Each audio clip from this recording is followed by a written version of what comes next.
The mid-19th century bore witness to an apocalypse of human design, a cataclysm that stained the earth with the blood of between 20 and 30 million people. This was the deadliest civil war in human history, a slaughter that eclipsed the combined casualties of countless other global conflicts of the era. Yet this unfathomable devastation was not orchestrated by a seasoned military conqueror, nor was it the result of a foreign invasion. The firestorm that nearly consumed the Qing Dynasty was ignited by the shattered, feverish mind of a village schoolteacher who believed he was divine. Hong Xiuquan was born into a humble farming family in southern China, carrying the crushing weight of their collective expectations on his narrow shoulders. His only path to elevate his lineage from rural obscurity was the grueling imperial civil service examination, a centuries-old gateway to power, wealth, and prestige within the imperial system. Entire villages would pool their meager resources to sponsor a promising student, placing an unimaginable psychological burden on young scholars to succeed at all costs. The examination system was an intellectual meat grinder designed to enforce absolute conformity. Candidates spent decades memorizing ancient classical texts, only to be locked in cramped, freezing cells for days at a time, knowing that a single misplaced brushstroke meant total ruin. For a member of the marginalized Hakka minority like Hong, the odds were deliberately and structurally insurmountable, as the system heavily favored the entrenched elite of the ruling class. In 1837, after his third devastating failure in the provincial capital of Guangzhou, his fragile psyche finally fractured under the immense pressure. He collapsed into a severe nervous breakdown, falling into a feverish delirium that lasted for days, thrashing violently on his bed as his terrified family prepared for his imminent death. In this twilight state between life and death, the seeds of a terrifying apocalyptic vision took root in his mind. He dreamed of ascending to a luminous celestial palace where a majestic, golden-bearded man in a black dragon robe handed him a demon-slaying sword. Beside this supreme patriarch stood an older brother figure who guided Hong across a vast, cosmic battlefield to purge the heavens of demonic corruption and restore divine order. The hallucinations were vivid, violent, and deeply steeped in a bizarre amalgamation of traditional Chinese mythology and fragmented foreign concepts. When his fever finally broke, his family found a fundamentally changed man sitting in his room. He was quieter, taller in his bearing, his eyes burning with an unsettling, distant fire that frightened those who had known him since childhood. The defeated, humiliated scholar had completely vanished, replaced by a hollow vessel waiting for a grand purpose he could not yet fully articulate. That terrifying purpose arrived years later, triggered by a forgotten Christian tract he had received from a foreign missionary during his time in Guangzhou. Reading the translated text with fresh eyes, the fragmented, chaotic imagery of his fever dream suddenly snapped into a coherent, world-shattering revelation. The puzzle pieces of his shattered mind aligned to form a narrative of absolute, unquestionable divine authority. The golden-bearded man from his vision was the Christian God, the ultimate creator of the universe. The older brother who had guided him through the celestial slaughter was Jesus Christ, and he, Hong Xiuquan, was the younger brother of Jesus, chosen by a direct divine mandate to cleanse the earth of its demonic rulers and establish a paradise of peace. This profound personal delusion might have died in quiet obscurity if not for the rotting, crumbling foundation of the Qing Dynasty at that exact moment in history. Southern China was bleeding profusely from the humiliating wounds of the First Opium War, a conflict that had shattered the myth of imperial invincibility. The countryside was plagued by rampant banditry, corrupt officials, and devastating natural disasters that left millions destitute and starving. The ruling Manchus were increasingly viewed by the Han majority as illegitimate foreign conquerors who had definitively lost the mandate of heaven. Peasant corpses choked the muddy rivers, and desperate farmers were forced to sell their own children into slavery just for handfuls of rice.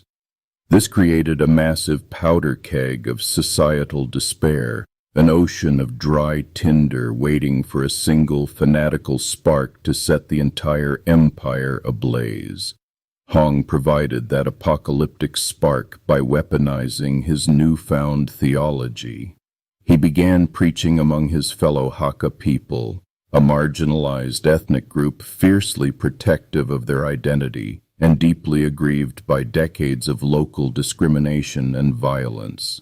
His radical message of divine equality, communal wealth, and righteous vengeance resonated powerfully with those who had absolutely nothing left to lose in the collapsing society. They formed the God-worshipping society, a militant religious sect that aggressively targeted the established order by destroying Buddhist and Taoist idols in local temples. What started as localized acts of religious iconoclasm rapidly escalated into violent, bloody skirmishes with local militias and landlords.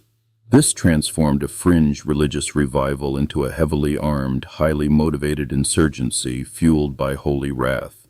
By 1850, the Qing authorities recognized the existential threat growing in the south and mobilized imperial troops to crush the fanatical sect. But the desperate believers, hardened by extreme poverty and galvanized by their absolute faith in the younger brother of Jesus, routed the imperial forces at the Jintian Uprising. The Taiping Rebellion had officially begun, marking the start of a conflict that would drown the nation in blood. Hong declared the establishment of the Heavenly Kingdom of Great Peace, formally crowning himself the Heavenly King and severing all ties to the mortal government.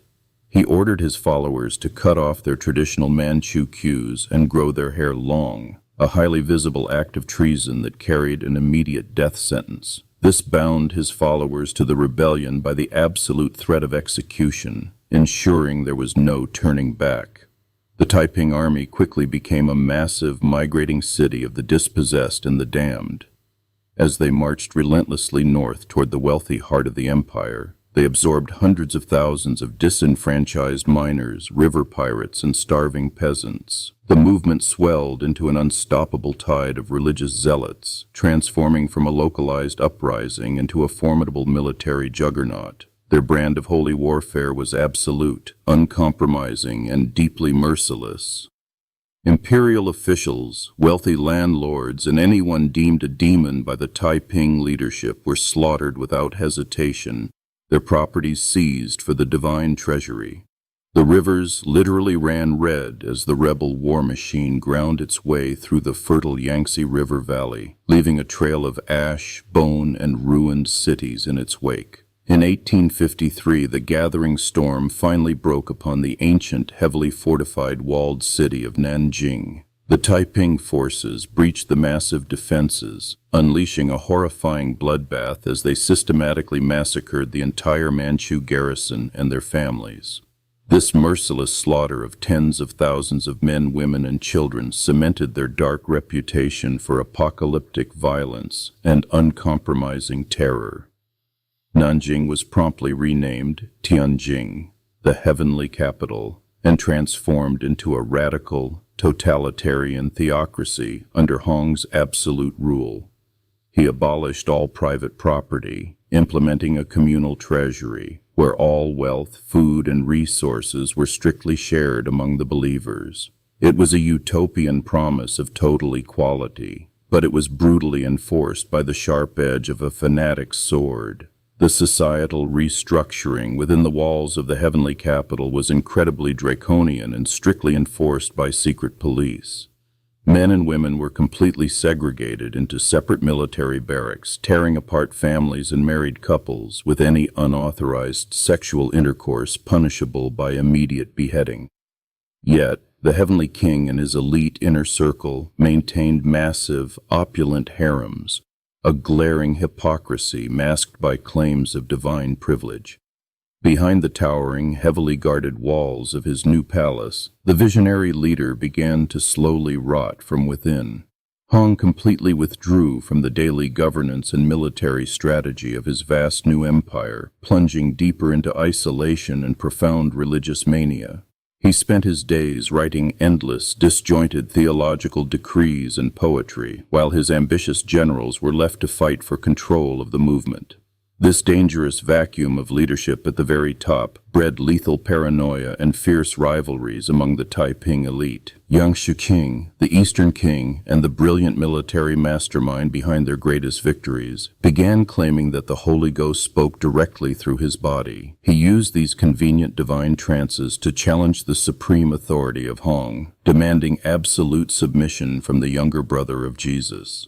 The response to this power grab was a staggering act of self-cannibalization that doomed the heavenly kingdom.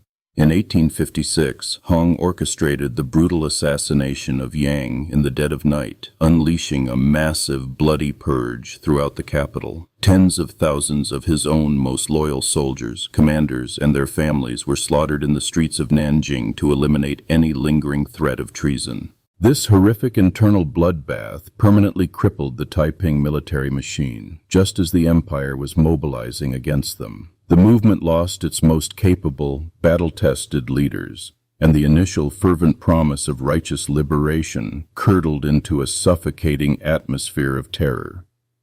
Suspicion reigned supreme, and endless public executions became the primary tool for maintaining order within the fractured utopian society. Outside the heavily fortified but deeply divided capital, the Qing Dynasty slowly tightened the noose around the rebellion. The imperial forces were now heavily backed by Western powers, who were terrified of the Taiping's bizarre, heretical brand of Christianity and its disruption of global trade. Imperial armies, modernized with foreign weapons and tactics, waged a brutal, scorched-earth war of attrition that reduced entire provinces to desolate wastelands. The civilian population of China suffered unimaginable horrors during this protracted, merciless stalemate. Caught directly between the apocalyptic fanaticism of the rebels and the vengeful, indiscriminate wrath of the imperial forces, millions of innocent people succumbed to starvation, rampant disease, and mass executions. The fertile agricultural heartland of the nation was transformed into a vast, unburied graveyard, with entire regions entirely depopulated. By 1864, the heavenly capital was completely surrounded, cut off from all supplies, and rapidly starving to death. The grand utopian dream had collapsed into a horrific nightmare of mass starvation, cannibalism, and utter despair among the trapped believers. When his remaining generals begged him to lead a breakout and flee the doomed city, the heavenly king stubbornly refused, insisting that his divine father would provide manna from heaven. Refusing to accept the reality of his impending doom, he ordered his starving followers to forage for wild weeds and roots, eating them himself to prove his unshakable divine faith. Shortly after consuming the toxic vegetation, Hong Xiuquan fell violently ill and died in his palace, leaving his crumbling, besieged kingdom in the hands of his teenage son, just as the city walls were finally breached. The ultimate fall of Nanjing was an apocalypse of fire, steel, and unimaginable human suffering. Over 100,000 deeply indoctrinated Taiping followers chose to burn themselves alive or fight to the death rather than surrender to the imperial demons. The rebellion was finally extinguished in the ashes of the capital, but the deep scars of 30 million dead remained, a terrifying testament to how one man's broken mind can set the entire world ablaze.